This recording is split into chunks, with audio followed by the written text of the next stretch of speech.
Halo pemirsa, komplotan rampok antar negara beraksi di sejumlah kota di Indonesia. Para pelaku dikenal sadis, melukai dan membunuh korban dengan sasaran rumah mewah. Saya, Syafida Sasyar, kita jumpa lagi di program Berita Kriminal. Bersama kita akan mengungkap dunia kejahatan dengan berbagai laporan kriminal dalam Serkap.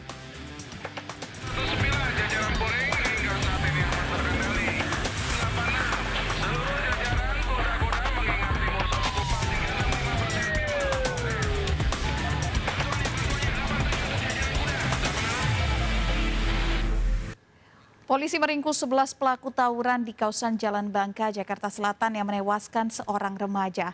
Selain mengamankan para pelaku, polisi juga menyita sejumlah barang bukti berupa senjata tajam.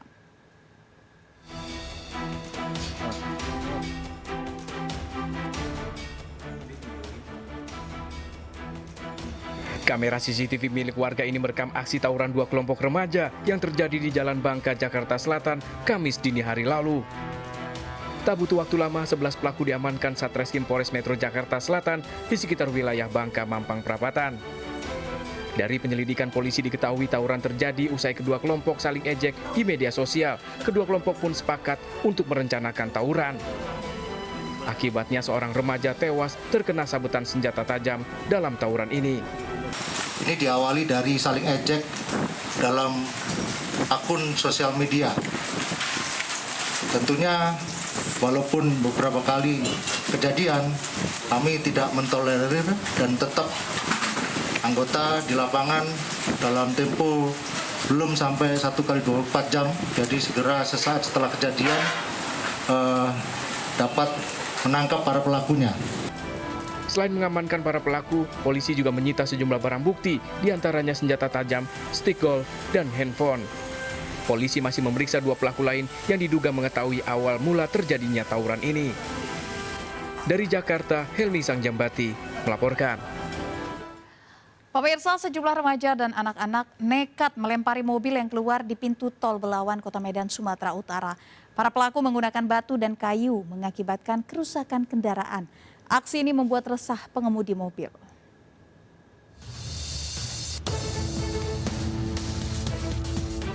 Dalam video amatir ini, seorang pengendara mobil sambil merekam menghindari sejumlah remaja yang mengadang di pintu keluar tol Belawan, kawasan Kampung Kurnia, Kota Medan. Para pelaku mengacungkan balok kayu dan batu, bahkan kemudian melempar sambil berlari. Para pelaku kabur masuk ke perkampungan usai beraksi.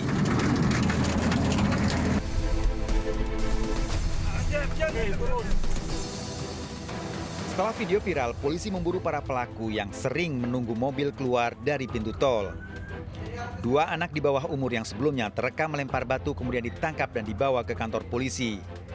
Namun di kantor polisi, keduanya menangis. Anak-anak yang kami amankan, mereka hanya mengikuti apa yang dilakukan oleh abang-abangan ataupun para remaja-remaja yang mereka lihat. Sehingga mereka sebagai anak-anak ikut melakukan perbuatan tersebut. Pelaku yang diamankan mendapat pembinaan, sementara remaja lain pelaku pelemparan batu kini diburu polisi. Dari Kota Medan, Sumatera Utara, Yuda Bahar, iNews melaporkan. Pemirsa, 3 orang komplotan pencuri kepergok mengambil sepeda motor di kantor Satpol PP Kota Pekanbaru Riau. Satu pelaku diamuk warga, sementara komplotannya lolos dari kejaran.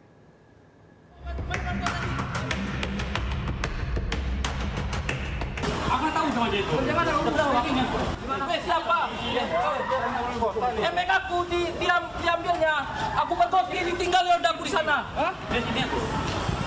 Iya, bang, ini loh. Aana terus menyangkal sebagai pelaku pencurian sepeda motor meski kepergok Kusnadi korbannya di tempat parkir kantor Satpol PP Jalan Cut Nyadin, Kota Pekanbaru. Aku hilang, aku lapor ke polisi kemarin tadi kau.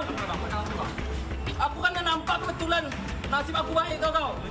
Kusnadi semakin jengkel karena Aana terus mengelak mengambil motornya kemudian ditinggal di jalan, bahkan berusaha melawan.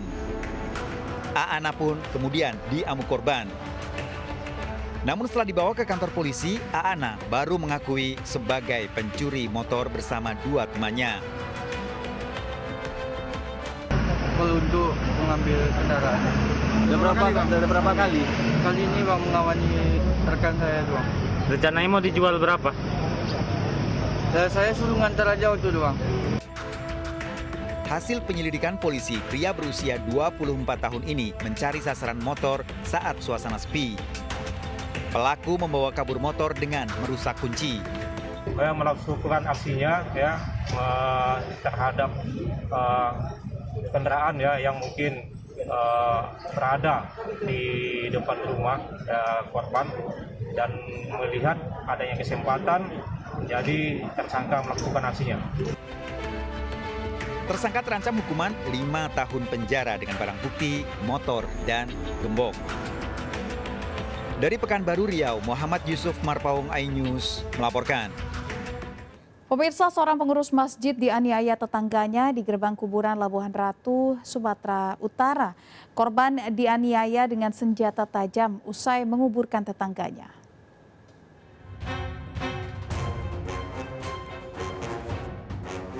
Marzuki harus dirawat di Rumah Sakit Umum Daerah Rantau Prapat karena mengalami luka akibat penganiayaan usai memakamkan tetangganya di TPU Siol dengan Rantau Selatan, Labuhan Batu. Pria berusia 51 tahun ini mengalami luka akibat senjata tajam di beberapa bagian tubuhnya. Korban seorang pengurus masjid tak menyangka keluar dari TPU tiba-tiba diserang tetangganya. Keluarga korban juga mengaku hubungannya dengan pelaku selama ini tidak pernah ada masalah. Pelaku dikenal sama keluarga dekat, termasuk ya tetangga kita juga di lingkungan itu. Sejauh ini pelaku sama ayah saya tidak ada masalah cekcok apa terkait masalah pribadi ataupun apa, tidak ada masalah. Pelaku telah diamankan di kantor polisi dengan barang bukti senjata tajam. Dari Labuhan Batu, Sumatera Utara, Ikang Amanda iNews melaporkan. Petugas harus memecahkan kaca sebuah minibus setelah kendaraan tanpa plat nomor tersebut menerobos lampu merah di Jalan Pantura, Brebes, Jawa Tengah. Selama 4 jam, petugas membujuk pengemudi wanita untuk dimintai identitas dan surat kendaraan. Namun pengemudi diam saja.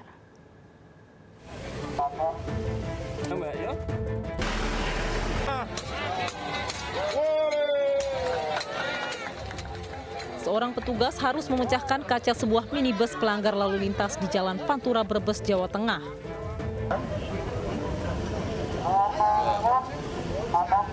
Kita ngomong berdua. Tindakan tersebut dilakukan setelah selama 4 jam sang pengemudi wanita tak mengikuti arahan petugas untuk menyerahkan SIM dan STNK usai menerobos lampu merah. Tak hanya itu, pengemudi asal Blitar, Jawa Timur ini juga tidak melengkapi kendaraannya dengan plat nomor. Aksi pengemudi tersebut sempat menjadi perhatian pengguna jalan lainnya hingga mengganggu arus lalu lintas. Usai kaca dipecahkan petugas, pengemudi wanita berikut kendaraannya dibawa ke Polres Brebes. Berdasarkan penelusuran, wanita gangguan jiwa tersebut sudah 20 hari kabur dari rumahnya di Blitar, Jawa Timur. Polisi Brexit Timur, ada mobil Grand Livina yang melintas saat lampu merah menerobos. Ya. Dengan adanya kejadian itu kemudian dikejar oleh anggota, kemudian anggota piket dikomunikasikan sehingga kita berhasil memberhentikan di depan kantor kejaksaan. Selama 4 jam itu si penumpang tidak mau turun, akhirnya alhamdulillah sekarang sudah kita amankan. Usai kejadian, arus lalu lintas di depan kantor Kejaksaan Brebes kembali normal. Dari Brebes, Jawa Tengah, Unibar iNews melaporkan.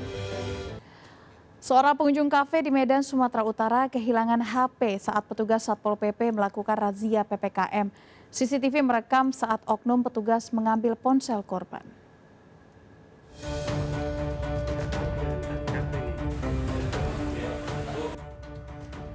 Belasan petugas Satgas COVID-19 dari Kecamatan Medan Sunggal melakukan razia protokol kesehatan dan PPKM level 4 pada sebuah kafe di Jalan Gagak Hitam, Seisi Kambing B, Medan, Sumatera Utara.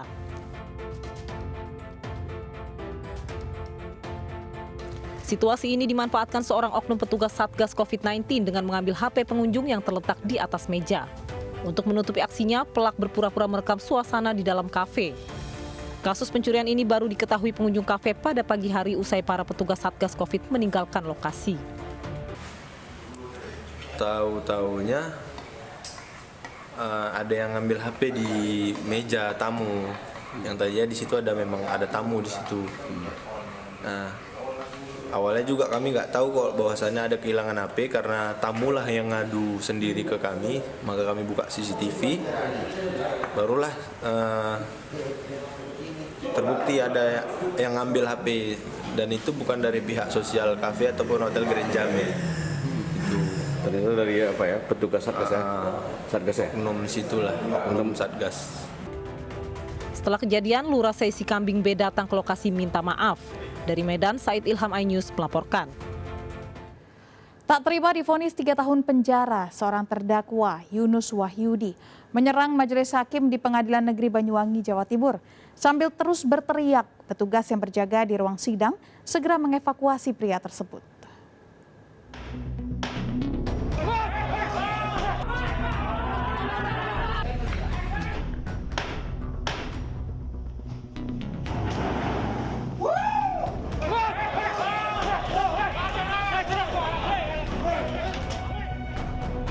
Terdakwa Yunus Wahyudi langsung menyerang Hakim Pengadilan Negeri Banyuwangi, Jawa Timur usai dibacakan vonis 3 tahun pada kasus kampanye anti masker.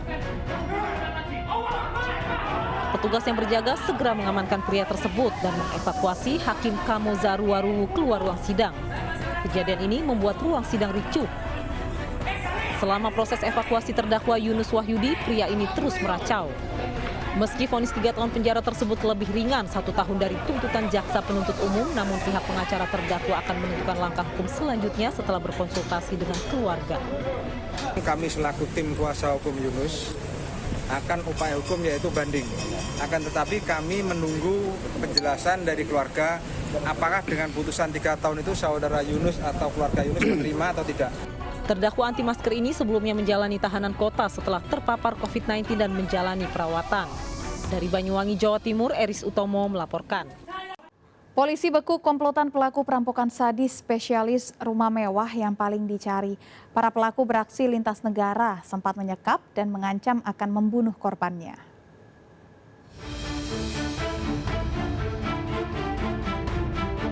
Lima pelaku komplotan perampok sadis ini dibekuk tim gabungan dari Polda Kalimantan Timur dan Kepolisian Batam Riau. Kelima pelaku berinisial SD, JI, IS, ASD, dan AS lama menjadi buruan polisi.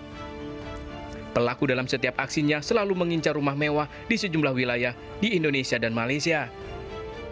Dari pemeriksaan terakhir, para pelaku beraksi di dua rumah mewah di kawasan Kuningan, Jawa Barat dan Surabaya, Jawa Timur. Dalam aksinya, pelaku tak segan melukai korban, bahkan sampai menyekap dan mengancamnya akan membunuh jika melawan. Sebelum beraksi, komplotan ini terlebih dahulu melakukan survei di setiap rumah calon korbannya. Dari tangan pelaku, polisi mengamankan sejumlah barang bukti, diantaranya jam tangan mewah hingga senjata tajam. Kita ngeliat dia langsung bekap kita, udah langsung kayak gitu. Setelah itu dia tanya barang-barang apa aja yang ada di sini, di kamar ada apa gitu, ada orang nggak di mana-mana di rumah itu. Setelah itu diambil semua barang, lalu kita dijadikan semua di satu kamar. Perampok yang sadis, ya. Begitu masuk ke rumah, langsung mengikat korbannya, menyumpal mulut, kemudian mengancam kalau kau bergerak akan dimatikan atau dibunuh. Ini sangat meresahkan sekali masyarakat. Dari pemeriksaan, komplotan pelaku ini merupakan residivis kasus yang sama yang kembali berulah. Kelima pelaku bakal dijerat pasal 365 KUHP dan terancam hukuman maksimal 12 tahun penjara. Dari Balikpapan, Kalimantan Timur, Mukmin Ajis melaporkan. Sepasang pelajar nekat berbuat mesum saat berlangsung belajar online. Keduanya dari sebuah SMA negeri di Balikpapan, Kalimantan Timur. Sergap segera kembali.